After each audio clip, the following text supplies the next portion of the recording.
Qui parle, c'est toujours lui qui communique à travers son esprit. Et je crois que ce Dieu-là est un Dieu qui est formidable, parce qu'il n'a pas de relâche à nous amener sur ce qu'il désire de nous et ce qu'il attend de chacun d'entre nous. Alors c'est vrai que ce matin, j'ai un message de sa part. Je crois qu'on n'ira pas à la fin de ce message, mais on pourra l'écouter en plusieurs fois. On va déjà commencer. Et je crois que c'est un message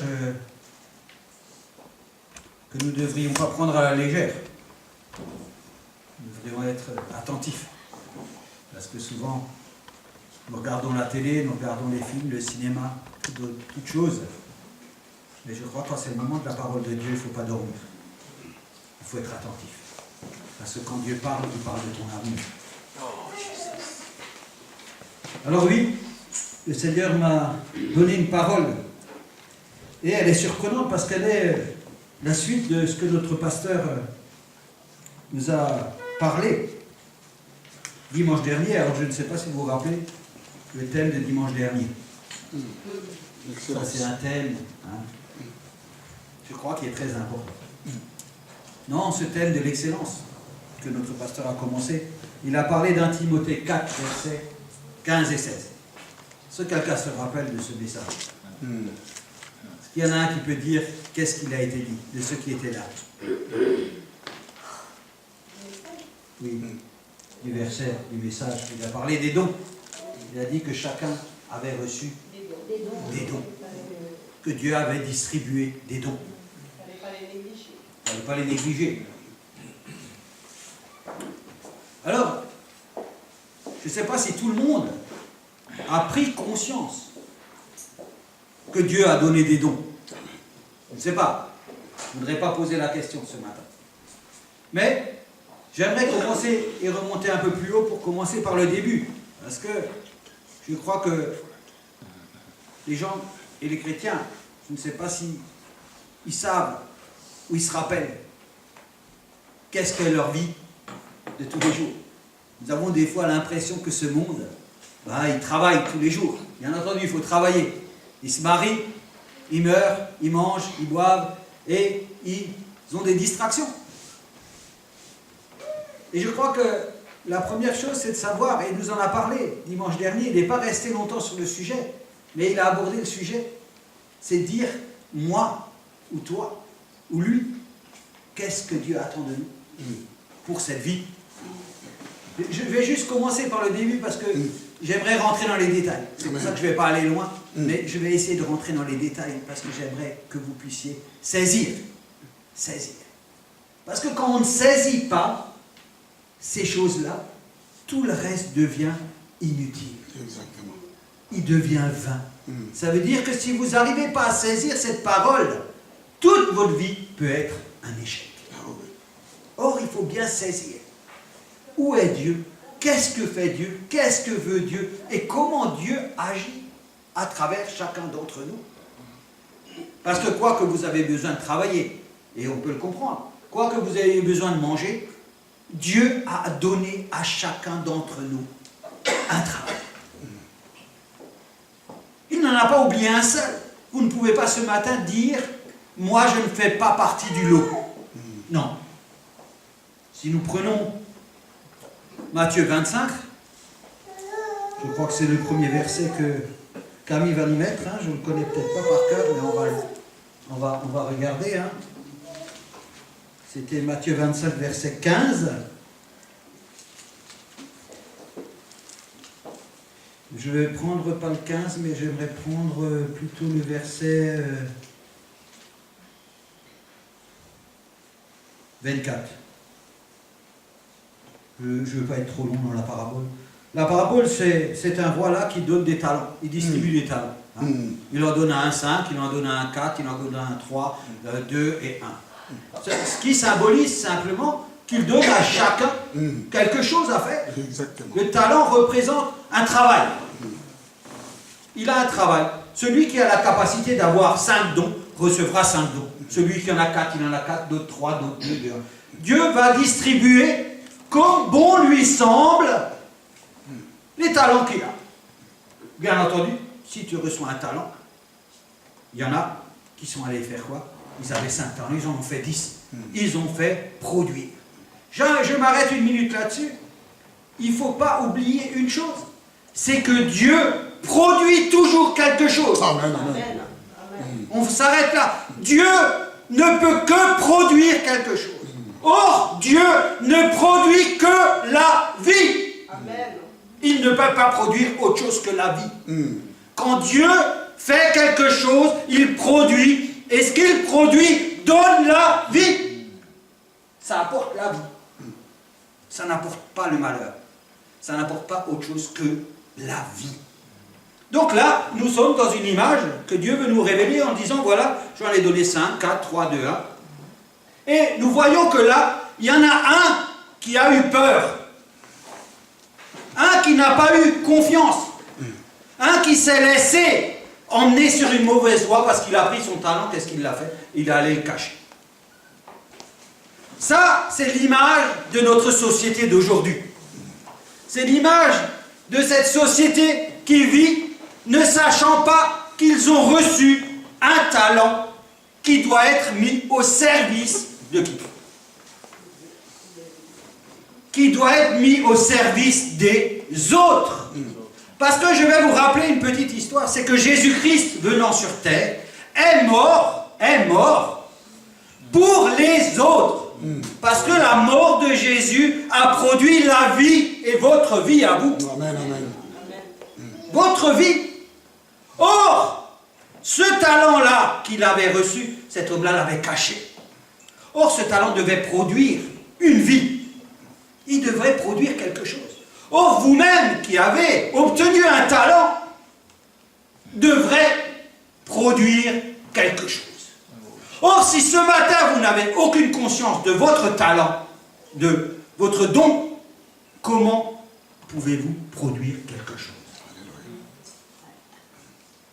Si votre seule vision de la vie est de produire un travail et tous les dérives qu'il y a à ce travail, vous arrivez à la fin de votre vie, vous n'aurez rien produit pour Dieu. Alors vous pourrez dire à Dieu, mais Dieu, tu ne m'as rien donné. Vous allez voir Dieu, mais Dieu, qu'est-ce que tu m'as donné? J'ai vécu 30 ans, 40 ans, j'ai fait ceci, cela, je n'ai rien vu. Comment cela est-il possible?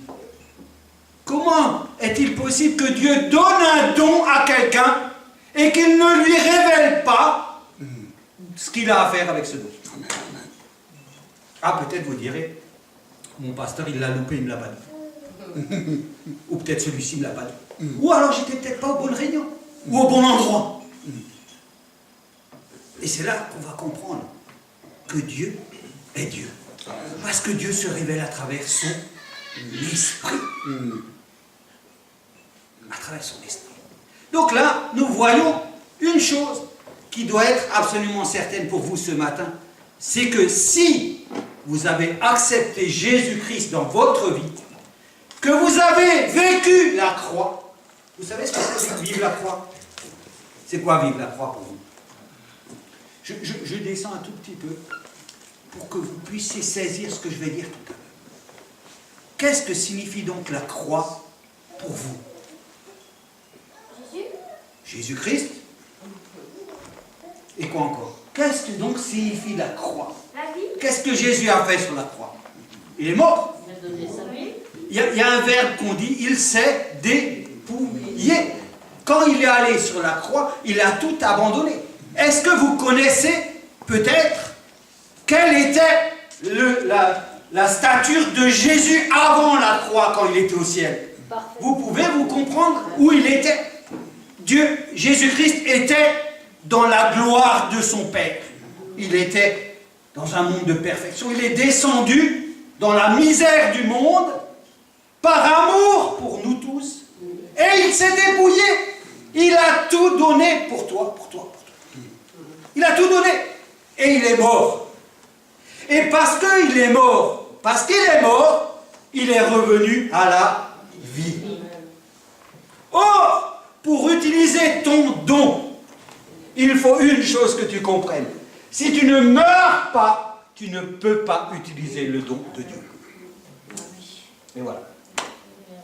Ça veut dire que pour voir ce don et être utile et l'utiliser, il faut que tu fasses comme Jésus-Christ. Il faut que tu meurs. Eh oui. Alors maintenant, la question c'est, comment je vais mourir?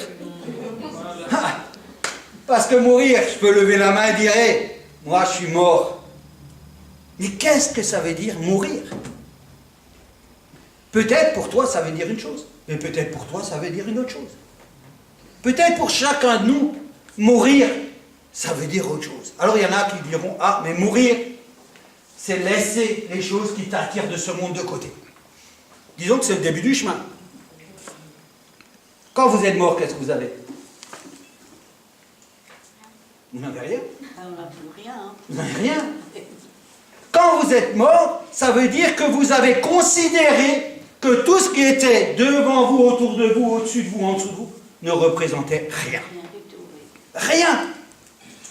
Or, pour vivre le don que Dieu t'a donné, il faut que tu meurs, que tu abandonnes tout. Et quand je dis tout, c'est tout. Tu dois mourir. Ça veut dire que tu n'as plus besoin de rien. Si, tu as besoin de Jésus, c'est le seul. Mais tu n'as plus besoin de rien. C'est ça la mort. La mort, c'est que le reste n'a plus d'effet sur toi. N'a plus d'effet sur toi. Ne peut plus changer ta vie. Imagine que Dieu veut t'utiliser. Il veut utiliser ton don, mais il sait que tel élément dans ta vie peut changer le cours de ta vie. Il ne t'utilisera pas. Dieu n'utilise que les gens qui sont vides. Vide, vous savez ce que c'est? C'est un vase. C'est vide. Quand c'est vide, Dieu vient et remplit le vase.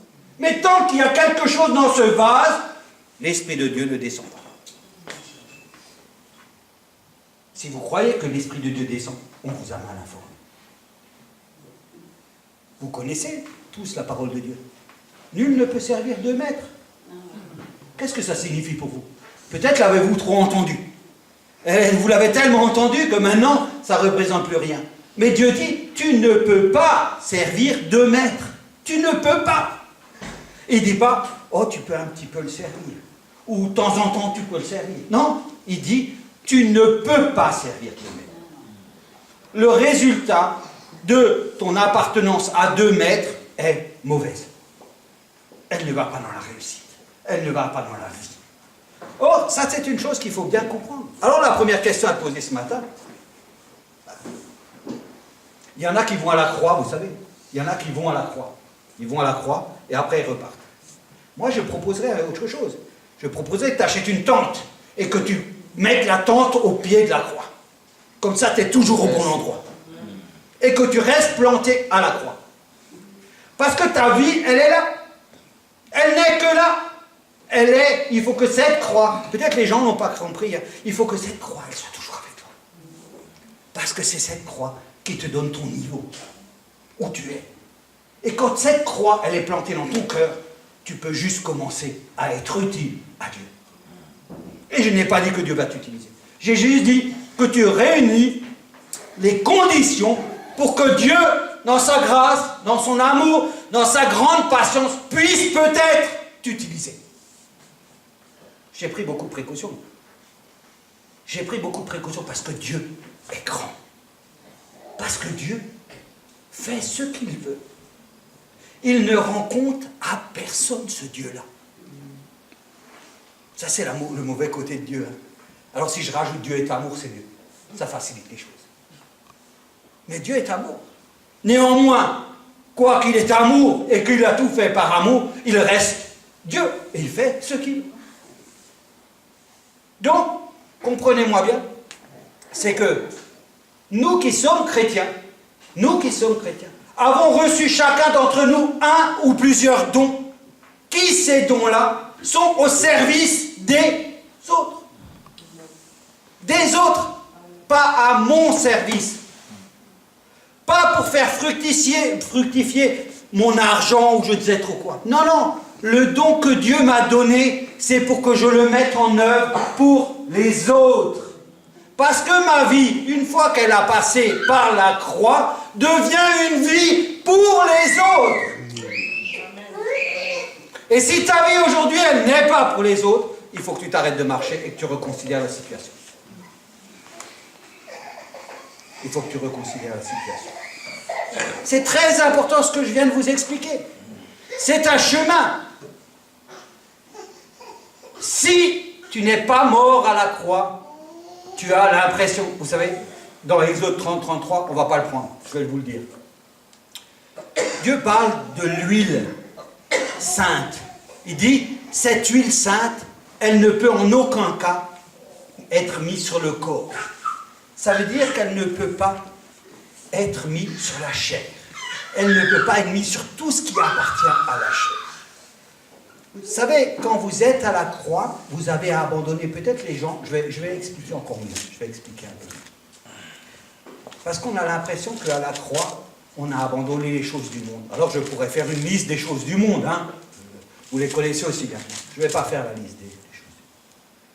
Mais peut-être le chrétien d'aujourd'hui, il croit que quand il a tout abandonné dans le monde, il est prêt à servir Dieu. Mais là, il n'est pas encore prêt à servir Dieu. Parce qu'il ne faut pas seulement abandonner tout ce qui est dans le monde, il faut abandonner tout ce qui vient de toi. De toi-même, de ton âme, de ta volonté, de ton intelligence. Il faut tout abandonner dans les mains de Dieu. Parce que l'Esprit de Dieu, voyez-vous, si vous lisez Actes ce soir, dans ce livre, il est merveilleux parce qu'il montre parfaitement que c'est l'Esprit qui dirige l'œuvre que Dieu veut faire. Peut-être vous pensez que vous avez une œuvre à faire. Je vais vous rassurer, vous n'avez rien à faire. Non seulement vous n'avez rien à faire, et de surcroît, vous ne pouvez rien faire. Mais vous pouvez être des vases où Dieu va mettre quelque chose et il va vous utiliser pour faire. Parce que celui qui fait, je vais vous rappeler une chose, celui qui fait, c'est Dieu. Toi-même, tu ne fais rien. Et tu ne peux même pas faire. Or, Dieu aimerait que tu sois un vase, un canal, pour qu'il puisse t'utiliser. Par son esprit, Dieu va communiquer avec toi pour que tu puisses aller faire. Beaucoup de gens se lèvent, ils ont des désirs, ils ont leur volonté. Vous voyez, une église, quand vous rentrez dans l'église, une église, qu'est-ce qu'il y a dans une église? Il y a des pasteurs, il y a des diacres, il y a ceci, il y a cela, on prend la Sainte Seine, on fait ceci. Ah, mais il faut aller soigner celui-là, il faut visiter celui-là, il faut faire cela. Tout ça, c'est des habitudes qui ont été mises en place. Tout ça, c'est un fonctionnement de l'homme. Mais où est la place de l'Esprit de Dieu dans l'église? Pour qu'il puisse diriger, pour qu'il puisse conduire. Or, nous sommes tous occupés avec nos principes, nos préceptes, nos façons de voir, nos circonstances, nos habitudes, je ne sais pas trop. Mais où est la place du Saint-Esprit dans notre Église? Où est la place du Saint-Esprit dans ta vie à toi? Tout le monde a l'impression que le Saint-Esprit communique comme ça. Oh là là, il parle à tout le monde, il dit plein de choses à tout le monde se lève, le Saint-Esprit m'a dit. Mais il y a des gens qui vont avoir peur. Hein. Ils vont vraiment s'effrayer. Vous savez, quand l'Esprit de Dieu parle à une personne, la personne obéit à l'Esprit. Vous savez comment je vais vous dire ça? Ça veut dire que l'Esprit, quand il arrive, il ne reçoit pas de refus. Vous comprenez ce que je veux dire? Ce que je veux vous comprendre, c'est que Dieu nous connaît. S'il a un refus de notre part, il n'envoie pas son esprit. Vous comprenez ce que je dis? Ce que je veux dire, c'est que Dieu a de la réussite dans tout ce qu'il fait. Dieu n'a que de la réussite. Donc quand il va voir Mario, ah Mario, tu vas visiter un tel, et il sait que Mario n'est pas disposé, vous croyez que l'esprit va venir? Il ne va pas venir. Parce qu'on ne refuse pas l'Esprit de Dieu. Dieu ne vient pas. Par contre, s'il voit mon cœur qui est disposé pour faire telle et telle chose, alors l'Esprit de Dieu va venir, il va me dire, Mario, fais ceci. Encore faut-il que je puisse l'écouter et l'entendre.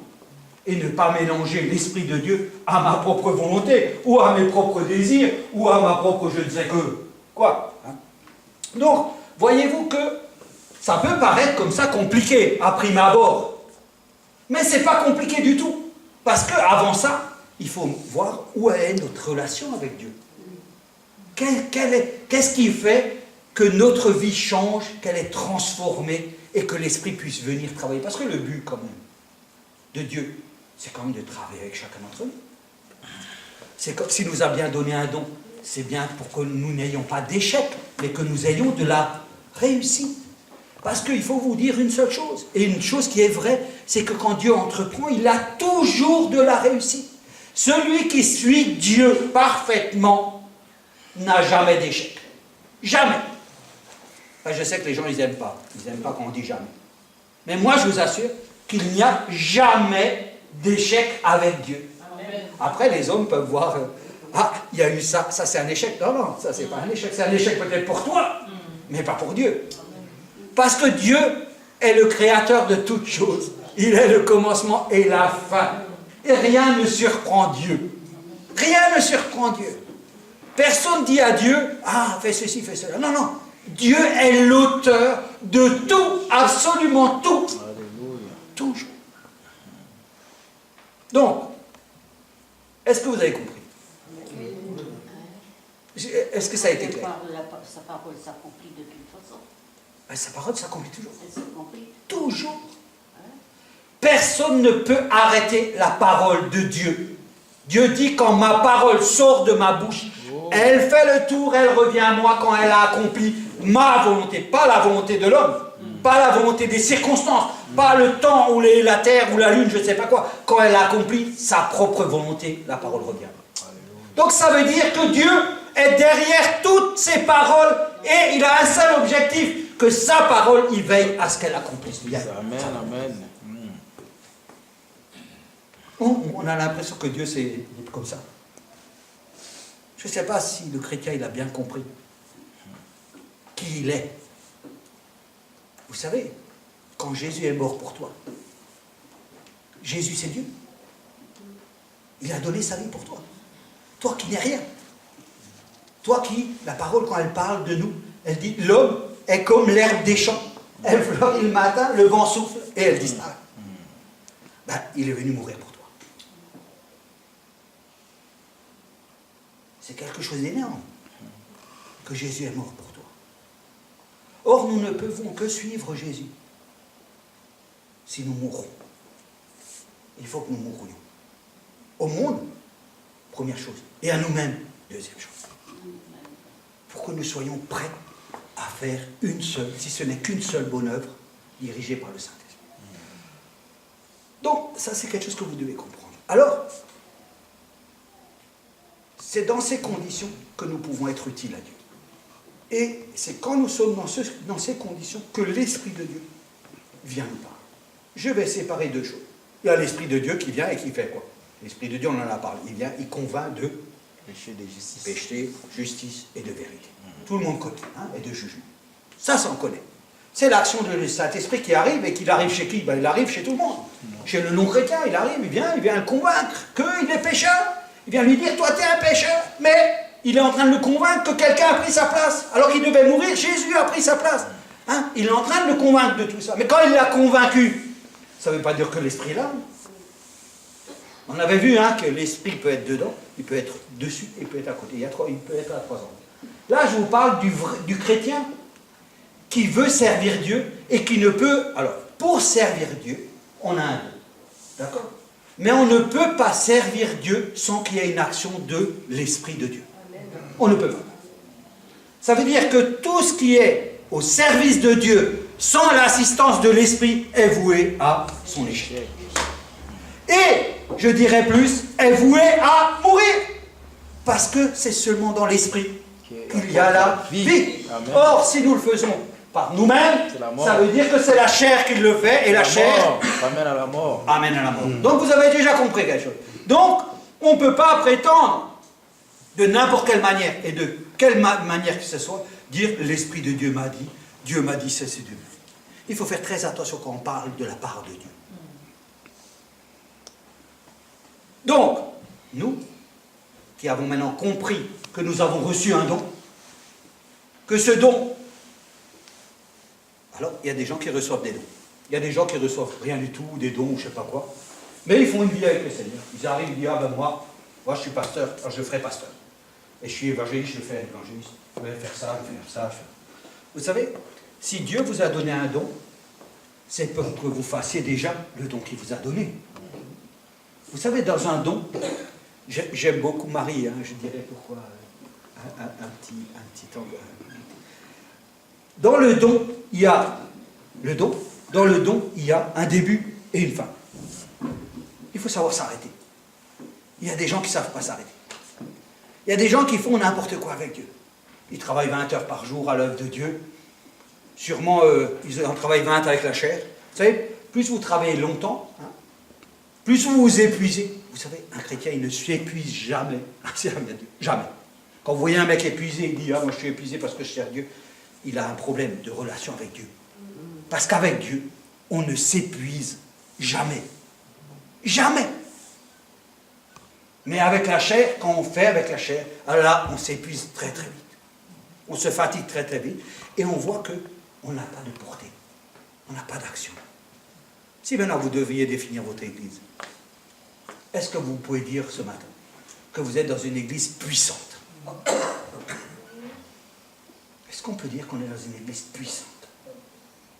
Vous savez, la puissance, c'est qui manifeste la puissance? C'est le Saint-Esprit qui manifeste la puissance. Et vous savez, et on l'a vu hein, souvent quand Pierre, hein, les 5000 âmes se rajoutaient de jour en jour, c'est la puissance du Saint-Esprit. Parce que quand le Saint-Esprit est là, il agit avec puissance, et qu'est-ce que tout le monde le voit, qu'il agit avec puissance. Tout le monde le voit. Là, tout le monde le sait. Tout le monde comprend qu'il y a quelque chose qui se passe. Et que ce qui se passe, ben, ça ne vient pas de l'homme, ni de la chair, mais ça vient bien de l'Esprit de Dieu. Or, notre souhait à tous qui sommes là, c'est que le Saint-Esprit agisse avec puissance dans notre Église. C'est ça qu'on veut. C'est ça nous tous, c'est ça qu'on veut. C'est à ça qu'on aspire. Alors on a tellement envie que des fois on emmène nos propres moyens hein, pour faire ce travail. On se dit, ah, je vais amener ça, je vais faire ça. Alors que nous devrions simplement être à la croix pour que Jésus nous utilise. Pour que lui fasse l'action. Parce que il n'y a que lui qui produit la vie.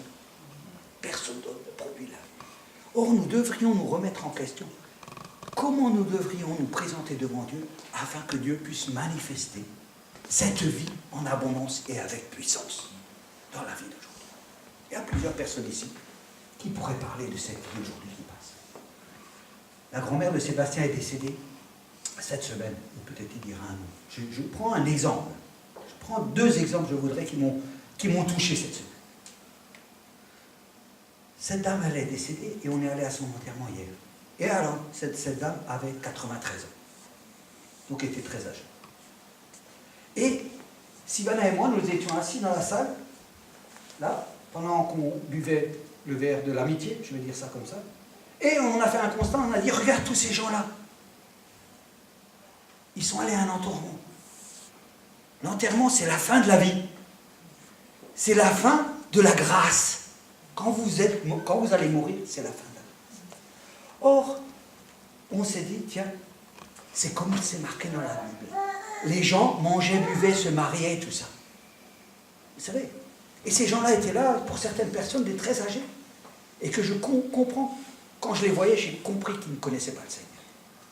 Il y en a qui connaissaient le Seigneur, il y en a qui ne connaissaient pas le Seigneur. Et d'un autre côté, mon épouse était à Metz, samedi, voir sa famille, et dans sa famille, elle a une grande famille. Ils discutaient comme ça, et puis il y avait quelqu'un qu'on connaît très bien, qui a 60 ans. Elle me disait comme ça, bon, je pense dans 15 jours il sera mort parce qu'il a un cancer généralisé. Donc, on voit cette vie, hein, des gens à côté, et on a regardé un film avec Camille, on a regardé un film, ça c'est la 3e. Je vous montre 3 choses pour que vous compreniez quelque chose. Et c'était la ségrégation dans ce film. Et il y avait 2 blancs qui étaient en train de pondre un noir à un arbre. D'accord? À l'époque, en 1841. Et dans cette chose, il y avait beaucoup de noirs. Et cet homme était comme ça, sur la pointe des pieds, comme ça, et se tenait, parce que quelqu'un a été intervenu pour qu'on ne le pende pas. Alors les gens se sont enfuis. Mais lui, il est resté attaché au cou comme ça. Et on comprenait dans le film que s'il allait faire comme ça, il allait mourir. Or, autour de lui, il y avait plein de gens. Toute la journée. Il n'y en a pas un qui est venu détacher la corde. Pas un, il est resté toute la journée comme ça. Jusqu'à ce que le maître de la propriété arrive le soir et le détache.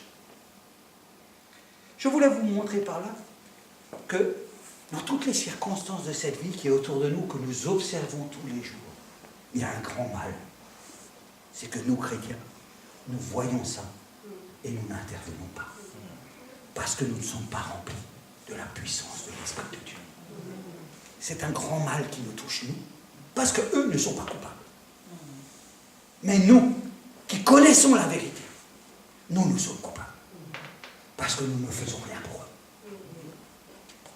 Vous savez pourquoi on ne fait rien? On pourrait dire, ah, mais c'est l'Esprit de Dieu qui n'est pas là. Non, non, c'est que nous ne sommes pas vides.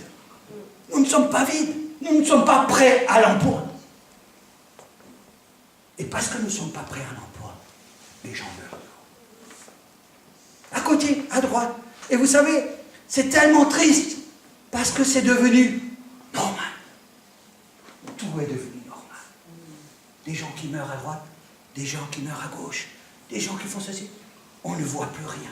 On a fait un voyage à Rome, là. On a vu tous les miséreux. Hein, le Vatican. Magnifique, le Vatican. Magnifique.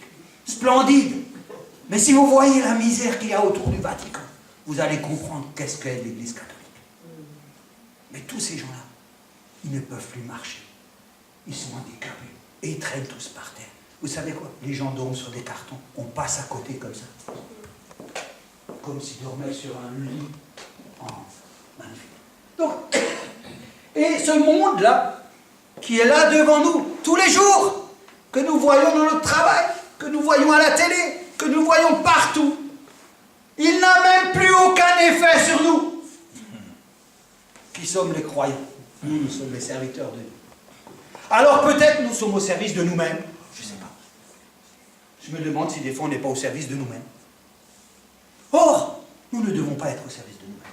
Celui qui est au service de soi-même, il n'est pas sur le chemin du Seigneur. Il n'est pas sur le chemin du Seigneur. Alors beaucoup d'entre nous ont le désir, ont l'envie de servir Dieu.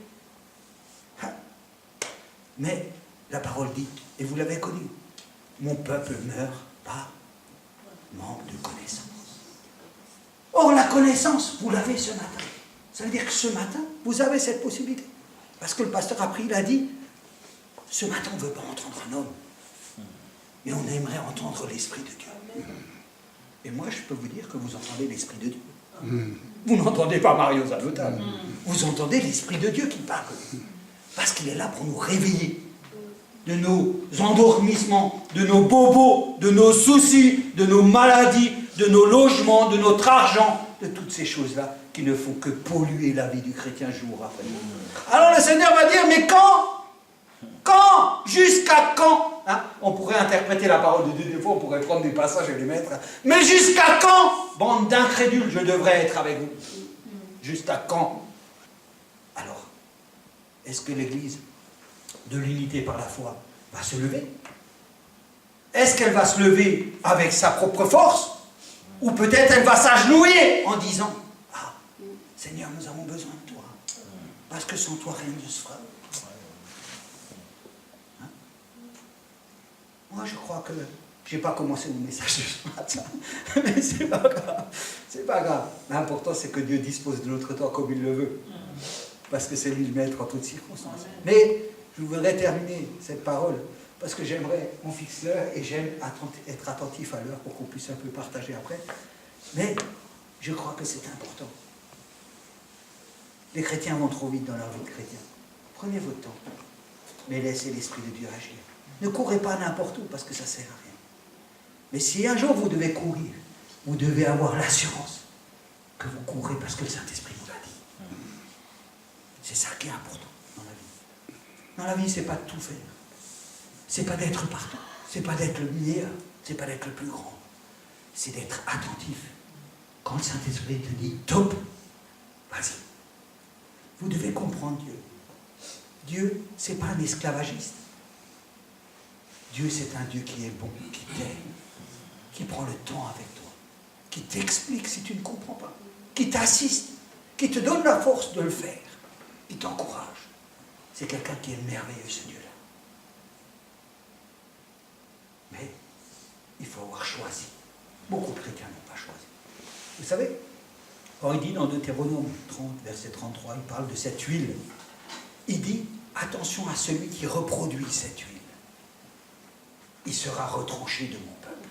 Ça veut dire que beaucoup de chrétiens ont les effets d'être remplis du Saint-Esprit, mais ne sont pas remplis du Saint-Esprit.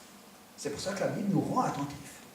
Il dit, mettez à l'épreuve tous les esprits, parce que tous les esprits ne sont pas l'esprit de Dieu. Je fais cette mise en garde qui, pour moi, n'est pas essentielle. Moi, je trouve essentiel que nous puissions toujours avoir les yeux fixés sur Jésus-Christ. Parce que lui, il est le modèle. Il est toujours et il sera toujours le modèle de celui qui s'est dépouillé pour chacun d'entre nous. Or, aujourd'hui, réfléchis. Que tu travailles, c'est bien. Continue à travailler. Que tu aies des divertissements, c'est bien. Continue à avoir des divertissements. Vous savez, Apocalypse 10, que celui qui fait le bien, continue à faire le bien. Que celui qui fait le mal, continue à faire le mal. Mais attention, quand je reviendrai, et je reviendrai, je donnerai ma récompense. Donc nous avons la grâce que Dieu il ne nous prévient pas. Dieu nous donne de l'amour, il dit Mario, voilà ta vie. Si tu veux que ta vie, elle soit une vie, il faut que tu la mettes pour les autres. Si tu la gardes pour toi, c'est une vie perdue, qui ne sert à rien, qui ne porte pas le fruit. Or, si cette vie que tu as, tu la mets au service des autres, alors on pourra faire quelque chose pour les autres. Et alors là, elle sera enrichie. Parce que celui qui travaille pour lui-même flétrit. Or, celui qui travaille pour les autres grandit. Et ce matin, c'est ce que le Seigneur veut nous donner comme message, c'est dire, voilà, on a peut-être compris. Alors, peut-être il y a des gens qui voudront un jour suivre la suite, parce que la suite, elle est merveilleuse. Je n'ai pas encore parlé des éléments importants pour avoir cette relation constante avec le Saint-Esprit. Je n'ai pas tout dit, je n'ai quasiment rien dit. Mais je voulais vous donner déjà le processus pour dire, attention, ne nous en branlons pas. Regarde où je suis. Vous savez, je vais vous dire une petite chose pour cette semaine. Vous puissiez faire cette semaine. Quelqu'un qui appartient à Jésus-Christ sait le don qu'il a reçu. Il doit savoir le don qu'il a reçu. C'est pas moi qui vais venir dire, ah mais toi tu as reçu le don de faire l'évangélisation. Celui qui est avec Christ connaît le don qu'il a reçu. Alors si la semaine dernière vous avez eu le message de notre pasteur sur chacun a reçu un don, cette semaine peut-être vous devriez prier Dieu. Parce que Dieu est bon. Et si jamais tu ne le sais pas, et je vois qu'il y a des gens qui ne le savent pas, tu as une solution. C'est que tu peux demander à Dieu de te le révéler et il va te le révéler. Parce que Dieu est bon. Tu as une solution. Tu peux demander à Dieu de dire, Seigneur, moi je veux que tu me révèles ce don. Parce que ce don que tu m'as donné, je veux le mettre à disposition pour les autres. Alors révèle-le. Alors ça c'est un exercice de cette semaine que vous pourriez mettre en œuvre, tout simplement. Parce que tout ce qui n'est pas conviction est Péché. Donc, vous devez avoir l'absolue conviction que ce que vous faites, vous le faites pour le Seigneur parce qu'il vous a donné à faire. C'est ça la parole de Dieu. La parole de Dieu, c'est des détails. Des fois, on survole, ah, mais Dieu nous aime. Dieu est mort pour toi, c'est bon, t'es sauvé. Moi, je n'ai pas parlé de salut ce matin. Je n'ai pas parlé de sauver ou pas sauver. Je ne vous ai pas fait peur en disant, attention, vous ne faites pas ceci, vous n'êtes pas sauvé. Non, non, je n'ai pas parlé de ça. Vous êtes tous sauvés. Celui qui a accepté Jésus-Christ est sauvé. C'est la parole de Dieu qui le dit. Moi, je ne remets pas en cause la question. Maintenant, est-ce que vous voulez une vie remplie ou une vie vide? Parce que cette vie, vous savez, dans Jacques, il dit, nous ne sommes pas sauvés par les œuvres, mais celui qui a accepté Christ, les œuvres le suivent. Ne nous trompons pas. Mais celui qui appartient à Christ, les œuvres le suivent. Donc, je veux vous encourager, moi, ce matin, à être des vaillants guerriers, à faire partie de l'armée de Dieu. Amen, Hein? amen. Parce que ne nous pressons pas, les gens qui meurent dehors vont encore mourir, on ne les sauvera pas tous. Mais commençons à nous préoccuper, parce que si jamais Dieu voulait nous utiliser pour en sauver au moins un seul, que nous soyons disponibles. Disponible. Vous vous rappelez le roi qui a invité tous les autres? Eux, ils n'étaient pas disponibles. Hein. Ils sont allés s'occuper de leur veau, de leur âne, je ne sais pas trop quoi. Ils n'étaient pas disponibles. Mais moi, je pense que nous devrions être disponibles. Nous sommes la mission évangélique de l'unité par la foi. On est implanté ici. On a un travail à faire. On ne va pas sauver les pauvres de Rome, ni ceux qui sont en Chine. Mais sauvons déjà ceux qui sont en face, là, le garagiste. Ça lui ferait du bien à lui, qu'on le sauve. Hein? Et ça serait déjà pas mal si on se réunit tous ensemble pour dire un jour, on va plier le genou par terre et on va demander à Dieu de nous diriger. Parce que pour implorer le Saint-Esprit, on est bon. Encore faut-il réunir les conditions pour qu'il puisse nous remplir.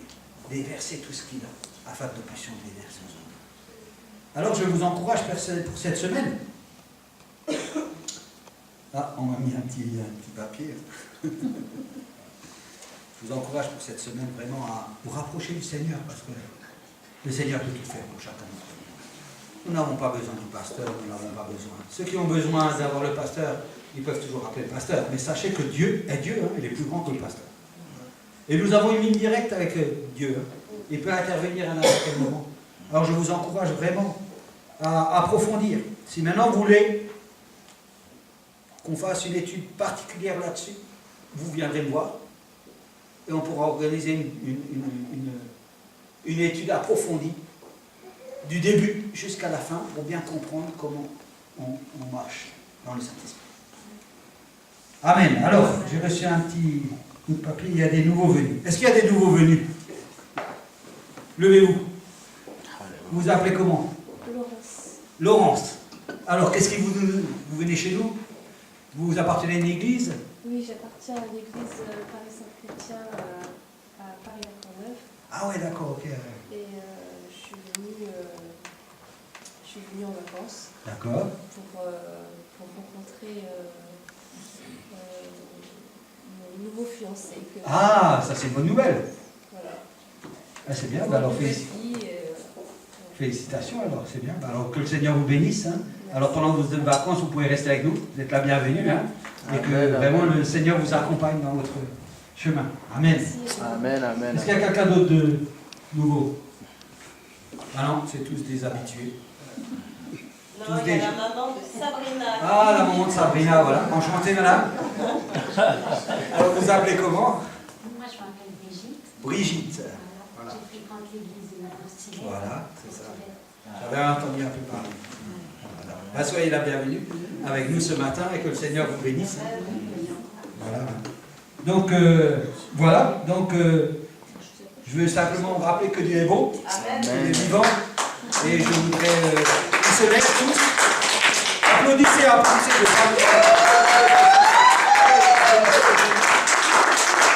applaudissez pour le Seigneur. Parce qu'il est bon. Alors, je vais laisser parler encore notre frère Sébastien et après je terminerai par la prière. Alléluia. Bon, on peut s'asseoir 2 minutes.